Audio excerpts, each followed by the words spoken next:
Hey, everybody. Thanks for joining us again for another episode of the Church Communications Podcast. I'm your host, Daryl Girardia, and with me, as always, is my wonderful co-host, Katie Allred.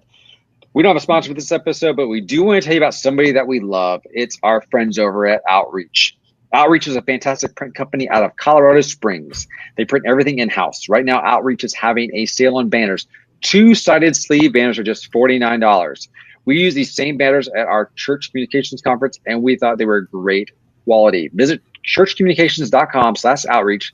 That's churchcommunications.com/outreach and see what's on sale now. That is one way you can help support this podcast is by visiting our wonderful friends over at Outreach. Katie, how are you doing? Oh, I'm hanging in there. You're hanging in there. Are you all packed up, ready to move yet? Oh gosh, no. I signed a contract on a house today and my house here was inspected. So, I'm not stressed out at all. It's totally fine. Everything's going to be okay. I only cried 3 times today. So just to clarify, you have a contract on your current house, a contract on a new house. Yep. And right now your house just got inspected. Has the new house gotten inspected yet? That's Friday morning. Oh, good gracious. Good gracious. So, it's good. Oh my gosh. And are you going to be homeless at any point, or is it like a smooth, like you get a home? Oh no, it's going to be fine. Yeah. Oh, fantastic. Good for you. Yeah. You're a pro. Yeah. Luckily, I have a nice savings egg from working my butt off in college. Thanks, college. Yay, college. Yeah. Thanks, Center Kid, for those 3 summers. Where I filled up so many water balloons and cried. Yep. But it was great. So it was good. No. Awesome. Well, good. We How's have a coworker. You know what? This is the last night I'm home alone for this week. My wife has been, for those of you who don't know, my wife's a student minister. She's a girls minister at our church. So she has gone on average 3 to 4 weeks during the summer for mission trips and student camp. So this is technically week 3. So it's me, a 15-month-old and a 6-year-old. And so we have not torched the place. Everybody's still alive. So we consider that a win in our house. So tonight's the last night that my wife is away. She'll be back tomorrow, and we get her for about 2.5 weeks until she goes on mission trip. So we're super stoked, and we're about to crash. Yes. We are like a plane, we're just trying to land the plane. That's all we're trying to do. I mean, you have all the boys in bed right now, so really, yes, it's a major accomplishment. Yes, that is a major accomplishment. If you hear screaming in the background, that'd be one of my kids. Oh, we got some stuff to talk about, Katie. Your video looks great right now. I just want to acknowledge that. Mine will not look great for a while until I can afford a new laptop, but yours looks great. Pro tip, folks, if you buy a really nice camera and you get the Elgato Cam Link, you need USB 3.0 to use it. Apparently so. Even though my Mac has like all the RAM in the world, it still doesn't have USB 3.0, so it can't use it. That kills me. Absolutely kills me. Womp. Yeah, I know, and I only bought it. I bought it through the refurb store, so it was technically older when I bought it. You know what I'm saying? Because I only bought it like 3 years ago, so I'm like, oh, that really stinks. And I don't have another computer, so what are you gonna do? I gave away my other computers. Actually, I literally just gave away the other computers, but those people needed those computers more than I did, so Here we are. Yeah, and you are addicted to the Apple lifestyle because, as we talked about last week, we talked about that, how you're now all in on Apple. Because as our friend Simon Sinek says in the book, Start With Why, it's because they've told you their why, and you have you've emotionally identified with that why. So that's why you're with Apple. It's true, all the way. Apple every day. All the way, Apple every day. There you go. All right, so on with the news. Yes, here we go. So we've got 4 stories for you today, or maybe it's 5. Yeah, 4 stories. First one is one, Katie, you told me about this one this morning. WP Engine, which if you don't know is a WordPress host, if you will, acquires StudioPress and the Genesis framework. Katie, for our audience at home who may not be familiar with why this is a big deal, can you tell them about Genesis framework and StudioPress? Sure. Yeah. So Genesis Framework and StudioPress have been around for a long, long time as one of the major providers of WordPress themes, generally for blogging. But they've been a major player in this space for a long time. I mean, it was like them and Woo Themes for the longest, and then Woo Themes became WooCommerce, and then they got bought by WordPress. And then it's Elegant Themes, which owns Divi. And then there's all those theme makers that are on Theme Forest. So really there's like these major players, and it seems like now they're getting bought up one at a time. So I'm wondering, like, is Elegant Themes next? Like, dun dun dun. Well, that is the other major. When people ask about building church websites, we kind of say, like, if you're going to go WordPress, your options are what? Divi, right? Or make it yourself. Make it yourself. Buy a theme off of Theme Forest. Yeah, I mean, hire a custom developer, make it yourself sort of situation. Yeah. But Divi is usually what, if you're not a developer, like you're not willing to code things yourself, Divi's probably the best way to get started. Right. It's either that or Squarespace, right? Yeah. It's more, but Divi is more, I think, I don't know, more functional. It has more ability to be, what's the word I'm looking for? You can add more features to it. So really, like, it's not limited, where Squarespace is very limited to what you can do in Squarespace. Correct. So it's built to mostly be a static website. Like, that's it. I mean, it has like a blog feature, but it wasn't meant to like have a sermon engine or whatever. So that's where Divi is more useful. Not that it has a sermon engine, but you can use plugins like Series Engine or whatever. And shout out to Eric Murrell for making Series Engine. Yes. So anyway, WP Engine is a huge host, and that's awesome that I've been using WP Engine for most of my clients. I think I have 6 clients on WP Engine now. And it's just fantastic. It's really, really fast, and their support is second to none. I was dealing with DreamHost support today, and I never got anyone. That was really nice of them. And WP Engine literally gets back to me within like 5 seconds. So, actually, I have DreamHost support going on right now in the background because I'm still trying to work on the same issue from today. DreamHost and Bluehost are pretty much in that category of you pay what you get for, or you get what you pay for. Yeah, and nothing's really ever straightforward in any of their services. So no, that's true. That's super nice. But yeah, I would say WP Engine is one of the best. Flywheel is also a great one. I know a lot of people recommend and use them. They're a lot cheaper to start off with, so that's nice. WP Engine is $35 a month to start off with, unless they may have non-profit pricing. I've never really contacted them about that, but Greg asked the question, do you think Divi ends up being bought? And I would say, I think they do. Oh, I'm sure they've already gotten offers. The question is, what is it worth to them? You know what I'm saying? What's the right offer? Yeah, I think we all know this. When a market matures, stuff like this happens. The smaller mom and pop stuff gets bought up or either goes out of business because they can't compete and can't scale. And then the market kind of gets solidified. And then a new entrance of, like, either a new market is formed of people moving to a new platform, or some sort of insurgent comes in with a whole new way of doing something on that platform, and then all of a sudden they start stealing market share. But it's bound to happen. I mean, we talk about this all the time. It's even like in the church, other digital church space stuff, your texting, your online giving, the chance that small little provider that's just solely dedicated for ministry and doing stuff for churches, the chance they're going to get bought up is pretty good, because the math just shakes out that they're better off for doing it in the long run. Yeah. Somebody tried to buy us, and we had 3,000 members, and we said no.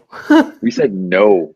Somebody actually offered us money and said, "We'll buy you right now if you take the money right now." And it was like a little bit weird. I didn't know how to. It was like almost like we were on a game show. I know. I felt like that song. Ooh, take the money and run. But he was like, the guy was like, at the end of the FaceTime conversation, if you don't take the money by the end of this conversation, the deal's off. And I was like, what? No, okay. So there you go. It was fun. I'm sure he's a nice guy, probably. I don't know. We've literally never talked since, so that's kind of like a weird thing. Like, but whatever. Cool. So anyway, let's talk about Instagram. So Instagram, talking about things getting bought out. So Instagram got bought out by Facebook. And now they have 1 billion monthly active users. They snuck that in there, didn't they, Daryl? Yeah, we were talking about this. So we talked about IGTV, which is Instagram TV, last week. And in the announcements, he just slipped in there that they've reached 1 billion monthly active users. And I don't know why I caught that. I didn't catch that. But I mean, if my math is right, that's like 4 times Twitter, right? And because Twitter's roughly around 250 a year, give or take. And that's definitely 4 times, if not almost 5 or 6 times Snapchat. Yep. Or, you know, so it just tells you like they kind of almost have that Facebook solidified dominance. You know what I'm saying? Like, yeah, they have the market on it. They have the market share. I don't know if Snapchat even has like a bucket to, you know, do well, things. I think, yeah, and I mean, we don't want to go down the should you use Snapchat. We have a whole entire episode dedicated to that with Neil Smith and Justin Dean. Did that go on the podcast? Yeah, I actually put it on the podcast. I actually put it on the feed. Okay. Yeah. Cool. A little something for the audience. When we did, you know, and so, but it does really kind of, you know, Katie, you and I had to fill out a survey today for some church administration thing. And I was like, they listed all these platforms. Like, which platforms do you engage your people on? I was like, there's really only 2. I mean, technically Twitter, and we do put stuff on YouTube, but it's really Facebook and Instagram. And that's Twitter's really for the ministers at our church who want to tweet things. Even though nobody is tweeting back at them and they don't have a following. That's what I don't understand. I don't get it. I genuinely don't get that. It's like you have huge followings. Like, I mean, Mike Glenn does. He's our senior pastor. He is the biggest following out of any of us. And really Anyway. Yeah, I don't get it, but I think it's absolutely like it's hilarious in all the wrong ways. But anyway, there you go. Right. Yeah. So Instagram, good job. 1 billion users, monthly users. Next up, they introduced some new features. Looks like yesterday they made this announcement. Instagram has introduced video chat. Looks like multiple people. And they worked on a new Explore tab. So have you seen any of this stuff roll out on your Instagram, Katie? I haven't seen it yet. No, wait. Video chat has come out. I had a friend who tried to video chat with me, and I guess I don't have notifications turned on Instagram because I don't have notifications actually turned on for any social media platform. Good for you. Yeah, I don't really. I mean, I go and check things already periodically anyway, so I don't feel like I need the notifications there. I don't have notifications on for my email either. I just don't care. Like, I think that I'm gonna check it enough to where I don't need my mind to be constantly boggled with things. I don't think that's helping anybody personally. I'm with you. Yeah. So the only thing that it does like get a notification is maybe a text message, so that's like a more direct way, I guess, to get me. But you heard it here first, folks. Text Katie if you want to get a hold of her. If you want to get a hold of me, you got to text me, and that means you have to have my phone number, and that's rare. So video chat though, so you have to have notifications on, obviously, to be using video chat, or else you're gonna miss when somebody's trying to video chat you. But you can do multiple people in one video chat, and you can look at Instagram together, or like not together, but you can look at Instagram while you're video chatting. Yeah, I see. Okay, I see the sample here they use. It threw me for a loop there for a second. Yeah. Oh, wow. Interesting. So that's cool. That is very interesting. Yeah. Oh, interesting. Yeah. Now they also have a new topic channels to explore. They've also got some new camera effects designed by Ariana Grande. Is that how you say her name? I don't know. Ariana Grande. Yeah. BuzzFeed, Liza Koshy, Baby Ariel. I have no idea who that is. And the NBA. Yeah, I like that this one girl has like a unibrow thing going on. I don't really know what's going on there, but she is a YouTube star. That much I do know. She's a YouTube star. Okay. Yes. There you go. Good for her. Yeah. So great. Check that out. Yay. Yeah, they brought a lot of YouTube creators over to Instagram for the IGTV thing. So I know I follow a lot of little baby YouTubers on Instagram already. And so are these babies who are on YouTube, or are these? No, they're babies on YouTube, but they're not like they have like 3 million subscribers, so not really babies. You know what I'm saying? They're just children. Like Alex Lange is one of them. I think I'm saying his name right. It's French, and I'm probably butchering it. But he dates Bailey Madison, who used to be in she was like in Bridges to Terabithia. She's like a Christian actress. She did I'm Second. Anyway, she's great, and I follow her, and then I followed her boyfriend so I could see more of her, which it sounds super creepy, but like, I think I just wanted to follow her career because I think she's doing really great things for the Lord. Anyway, so that's what I'm following. But this is interesting. You can go down this huge like thing, like this huge rabbit hole. So he was in the house of the Jake Logan. Is that the YouTube guy, Jake Logan? Yeah, Logan Paul. Is that him? Logan Paul. Okay, Logan Paul. Yeah. Okay, yes. He had a house, full of YouTubers or whatever. Yes, Jake Paul did. Yes, it was called Team 10. Jake Paul. Team 10. I know way too much about this, but go ahead. Yes. Okay, yeah. Well, he was one of them. This Alex guy who was dating Bailey Madison. Anyways, and then he left the house. And didn't really explain like exactly why he was leaving, but I'm pretty sure it's because some really shady things were going down and probably weren't agreeing with his belief system. And so, I was just like really intrigued. And now I'm just like following his whole life because I'm just really intrigued about what's going on there. So to recap, folks, Katie likes following children on YouTube. He's 20 years old. He's not a child, and following their lives. I'm just really intrigued. He asked her to prom. It was sweet. I don't know. Well, I mean, okay. In all sincerity, we talk about this all the time. When we talk about, we occasionally get this question in the group. It's some form of this question. It is, who should I, what churches out there are killing it at X, Instagram, Twitter, Facebook, YouTube, whatever. We get that, and there's typically the usual suspects. We may say Saddleback, New Spring, or whatever church is popular, Elevation, whatever church is popular at the moment. But I will say, one thing I started studying when I tried to start studying how YouTube was working and what was working on YouTube is I actually studied a little bit of what Jake Paul and Logan Paul were doing. Like, their thumbnails, how when time were they posting, how long were their videos, and you start doing deep, and you can pull a lot of information from that. So as much as we obviously we're joking, they're pretty smart at what they do. There's a reason why some of them got 15 million followers on Twitter. Yeah, I was just like, it's just a cultural phenomenon. That these people can make so much money and literally just be taping like really stupid things of themselves. Like the content that they create is very monotonous sometimes. It's just really silly, and like it's very much like quiz like they'll just answer a bunch of questions about themselves and then they'll just post it, and I'm like, and like 5,000 people in like a minute will have watched it, and then before the end of the day it'll be like 45,000 people have watched this video of him just answering questions about himself, and I'm like, this is so strange. And I think that's why I like just got down this rabbit hole of like,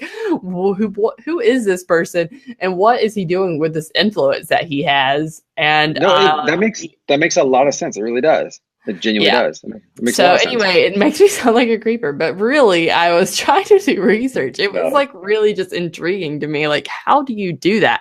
How do you become? I don't know. I mean, obviously, we kind of became that in our own little tiny sphere of the world.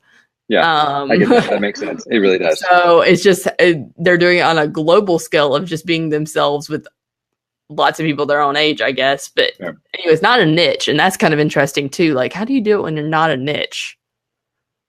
That is true. I mean, that's one of the things I think is interesting about it is they've managed to capture a market and think through what that market is looking for and what that market needs in terms of content. And I mean, that's why I say like that's like why I think like political season to me is like one of my favorite things to watch is how people do things, how they do it well. In fact, that's one of the things I'm going to lift up here towards the end of the podcast is somebody who I think just crushed it on social media, and then you'll see why when the results come in. All right, next story, Google Maps. Some new features on the Google Maps. Yeah, you can find tacos. Yes. So you may be thinking, okay, guys, why are we talking about Google Maps? Because they are doing basically a new Explore tab, and they're doing trending lists. They do have a taco tracker, which lets you track where tacos are at. Which that right then and there is all you need. Yeah. But it looks like they're doing stuff like telling you how likely you're going to enjoy a place based off numeric ratings, based off your preferences. You can now option to follow a neighborhood to learn. And now they're really kind of focusing on food in this, like learn what new restaurants are going to be opening up in your neighborhood. But I would imagine, Katie, do you think this would expand out to other entities, i.e. churches, but for example? Sure, why not? I mean, who knows? It's not like they're gonna like be like, nope, no churches could ever use this. Well, so like, so it might be list of trending churches, or a list of churches that we think you might like based off of how you've rated other churches. I don't know. I guess we'll find out. It might be you might be crazy about Hinduism if you went to Brentwood Baptist. You might be a Mormon. You might be into something else completely. Yeah, I can see them be like, here's religious experiences altogether. So how does someone prep for this? Is this one of those things where you gotta say like, hey, by the way, make sure your Google stuff's up to date, your photos, your reviews, that kind of stuff? I think that's probably the best step, but then really, it seems like it's going to be all based on trends. So like, you can't make yourself a trend. I mean, unless you're like, that's true, making, people like search for you or something. Like, everybody pull out your Google Maps. Now everybody type it in while you're all sitting here at church and say go. And then maybe that'll make it like a thing. But yeah. Hey, Charles, I like that you brought up the taco tracker. Yes. That's definitely going to be the best feature of Google Maps for sure. Otherwise, definitely maybe more Google reviews. I think that might play heavily into this. So if you don't have good Google reviews, maybe you should find a way to seek more reviews. Maybe in your next weekly newsletter, ask for some reviews. Like, hey. Yeah. No, I like that makes a lot of sense. It really does. So, all right. So next one, I think you put this in here. This is looks like we are going to be able to do some muting inside of our newsfeed, Katie. Is that what's going on? You can snooze in the newsfeed. So you know how you've been able to snooze certain people. You've been able to snooze or mute really certain pages for like 30 days for like a set amount of time. Well, now you can do that with just topics in general, so you don't have to see that topic at all. So if you're like, I don't want to see anything about politics, you can snooze politics for 30 days. That's not their example. Their example is like, I don't want to see spoilers from movies or something, which is great. And I love that they went there instead of going towards politics when you know that people are just like, I just don't want to see anything political for like 30 days. Right. That would be great. Yep. Which is definitely where I'm going to go. I'm going to be like, no, I don't want to see any of it. Exactly. I can read that in my news feed, like in my news app. I don't want it in Facebook. And maybe that's what Facebook is realizing, that they took down the trending news thing. Yes. Which I think at first I was kind of a little frustrated by, because actually really, I read my news in Facebook every day.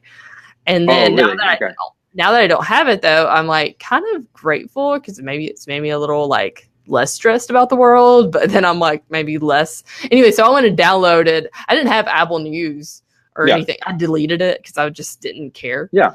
And I added it back, and I added Google News, which I seem to like more, I think. So anyway, so now I kind of like having the experiences separated, and that it's not so easy just to share this trending news stuff. You know what I'm saying? Sense. It's not so built in. I mean, of course I can hit share or something, but like it's not right there. So that's nice. I'm looking forward to seeing more recipes in my feed and less gossip about the next president or whatever. There you go. Yeah. No, I you heard it here first. I actually have a plugin on Chrome where my newsfeed doesn't work. So unless I'm in our Facebook group, then it works, and it doesn't work anywhere else. So, and I don't have it on my phone. No wonder you don't like any of my fun posts, Daryl. I am hilarious on Facebook. So I am, between you and Adam McLaughlin, I'm sure I can find a lot of hilarity in Facebook. But I am. Adam's really funny. He makes jokes about Slurpees and he made a good one about going to the gym like he was like, do you know of a good gym I could get for 14? Whatever. How did you see that if you're not in the feed? He was like, do you know of a gym with a good like $14.95 membership that has good Wi-Fi? Because I just want to be you'll see me like sitting in a corner with a Slurpee, like doing work. Like, that's a good plan, actually. That's like the cheapest co-working space you can ever get. I know. No, I did. The reason why I saw that was I opened it up actually in Firefox because I was trying to do something in Firefox and it came open. So yeah, I did see that. I thought that was that was really, really smart. Katie, let's talk about some stuff you want to lift up. What do you got? Yeah, so this is kind of funny. So I've been reading A Woman's Place by Caitlin Beatty. Have you ever heard of Caitlin? I am following her on, I think I first heard of this book through some channel, some Instagram thing. And so it's called A Woman's Place, A Christian Vision for Your Calling in the Office, the Home, and the World. And it's just been really eye-opening and really encouraging, but also really like makes you real, some righteous indignation. Caitlin Beatty is the editor at large with Christianity Today, and she served as the youngest and first female managing editor of Christianity Today. And she's also single, and it's really funny. She tweeted earlier today. I actually shared it with like Tessa, one of our editors. Our editor. I don't know why I'm saying like multiples. Yeah. And hold on, I gotta find out what she said because it was really funny. I'm gonna find it. This is really obviously super important to me. It is very important to you. Yeah, yes. I'm looking at the book right now. It's got pretty good reviews. Yeah, it's really, really great. She runs the hermeneutics blog for Christianity Today. Okay, yeah. And she was the managing editor of Christianity Today. Yep. Okay, now, yep. I know who you're referring to. Yep. Yeah. Okay, yeah. Let's see here. Okay. So, you know how sometimes Twitter will give you these things like your rap name is MC plus your whatever. So it says your rap name is MC plus your least favorite tentative explanation for some phenomenon. Yes. Okay, and then she said, MC, it's when you are finally content with singleness that God will give you a husband who is chiseled and will lead you in daily private devotions. Oh my gosh. And I was like, oh my gosh. I was like, you're right. Because that's exactly what everybody says, though. They're like, once you're content in your singleness, God's just going to provide. I'm like, yeah, exactly. I've been content for a long time. But anyway, I just thought it was so funny. I just laughed. That's hilarious. I just laughed and laughed. So anyways, if you like that joke, you'll love the book. There you go. Not that it's funny, because the majority of it's actually just really Bible heavy, but it's terrific. So that's awesome. That's awesome. For me, I'm going to lift up. Okay, this is something that actually our art director at work shot to me over. This is a girl last night who.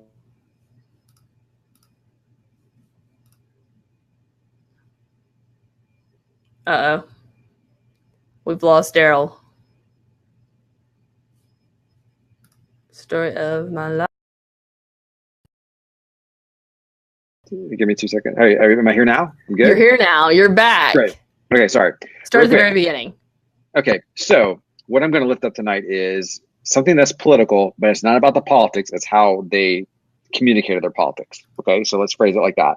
This came from our art director that we work with at work. Dave sent this over to me, and it's a girl last night who won the New York congressional district. I think she either won the nomination for the Democratic Party or she won the district. I don't know which one it is, but it's basically she unseated somebody who'd been there for like 20 something odd years. And this is in New York, but just 12 months ago, she was a bartender. Okay. And the guy she defeated was probably next in line to be Speaker of the House for the United States of America. Yeah. But her website, her name is Alexandria Ocasio-Cortez. Her website is on point. Her design work is stellar, whoever did her design work. And her video, you need to go watch the video about why she's running and why she loves the Bronx, which I guess that's the district she's representing. Everything is just like pitch perfect, well done. The social media, the whole 9 yards. It's a classic case study of great web design, great logo design, great video. I mean, it's just literally the entire thing. And it's lit. It's just really, she represents the Bronx and the Queens, and she just, put her politics aside for 2 seconds, because if you're a conservative, you're not going to agree with a lot of her positions. But you got to say, it's just like, man, like this is the kind of website you want to create, because this is the kind of website you just go, it's clear, concise, exactly what she's about. So it's purple, not red, white, and blue. So that's fine. See? Well, that's it. It's just different, It's totally different, and her photos are fantastic. It's just well done, and the video. Again, I watched the video. It's her just doing life in New York, and she talks about why she's running for, and why not me? Why can't I run for Congress? So it's everything you want, or we imagine the American story to be. That somebody who wants to run for Congress, they just get up and run, and they run against the machine, and she beat the machine. And so I'm not trying to pump up her politics again. I'm just saying, like, it's done really well. I think it's worth checking out. I just kind of did some Twitter stalking today to kind of figure out some of the story, and like just how she built that whole campaign. And she was working tables at a bar. It was all over the Apple News feed. Oh, was it really? Yeah, I mean, in Apple News it was. Yeah, I had a couple of friends who shared on Facebook about it, but not a ton, just a couple. So yeah, to me, it was the design work. As soon as I saw the design, I was like, oh man, whoever did this just absolutely crushed it. So definitely worth checking out. Definitely a good case study for good design, and she's a cool kid. Yep. So there you go. All right, Katie, anything else before we jet? Yeah, you should subscribe on iTunes, or leave us a review, if you're feeling crazy. Or if you want to sponsor this podcast, you should email us at info@churchcommunications.com. Yes, we've got some spots available. If you're watching on YouTube, hit that red subscribe button. If you're watching on Facebook, hit the like or the share button. We'll figure out what we're gonna do next week, because next week Wednesday falls on 4th of July. So we will figure out a plan. We're going to be so patriotic that night. I'm going to have sparklers over here. It's going to be amazing. Yes, I may be doing this live from a field where there's fireworks going on. Or who knows? We'll figure it all out. So anyway, until then, you guys have a great 4th of July, great week, and we will talk to you soon.